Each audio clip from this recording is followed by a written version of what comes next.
क्या राहिम अपनी बेगुनाही साबित करते करते एमन से मोहब्बत कर बैठेगा या फिर ये ड्रामा कोई नया रुख लेगा? ड्रामा सीरियल ए इश्क के जुनून के नेक्स्ट एपिसोड में आप देखेंगे कि एमन अपनी तबीयत खराब होने की वजह से फंक्शन को छोड़कर चली जाती है, क्योंकि एमन को ये याद आ जाता है कि राहिम की पहले मंगनी हो चुकी है और उसने उस लड़की को धोखा देकर एमन से सिर्फ और सिर्फ अपनी इज्जत बचाने की खातिर शादी की। ये भी जानती हो कि तुम्हारी तो मंगनी हुई भी थी, तुमने उस बेचारी को धोखा दिया, मुझसे शादी कर ली।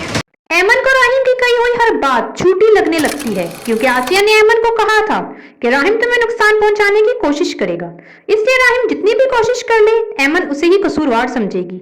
दूसरी तरफ राहिम एमन को लेने के लिए आता है, उससे कहता है कि सब लोग बाहर इंतजार कर रहे हैं, तुम फंक्शन छोड़कर इस तरह से नहीं आ सकती, तुम मेरे बाबा की इज्जत को दोबारा खाक में नहीं मिला सकती। एमन और राहिम के बीच झगड़ा हो जाता है। समझती क्या तुम अपने आप को? ये तमाशा करके क्या प्रूव करना चाहती हो?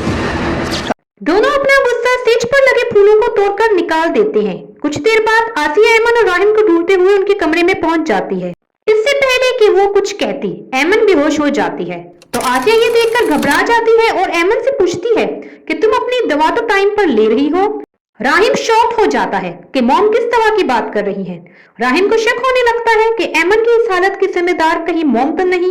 अब क्या राहिम को पता चल जाएगा कि एमन की इस हालत की जिम्मेदार आसिया ही है या फिर एमन खुद ही कोई एक्टिंग कर रही है? ये सब कुछ जानने के लिए और मजीद इस तरह के अपडेट्स के लिए हमारे चैनल को सब्सक्राइब कर दें। Thanks for watching. इश्क जज़ा है तो सज़ा है।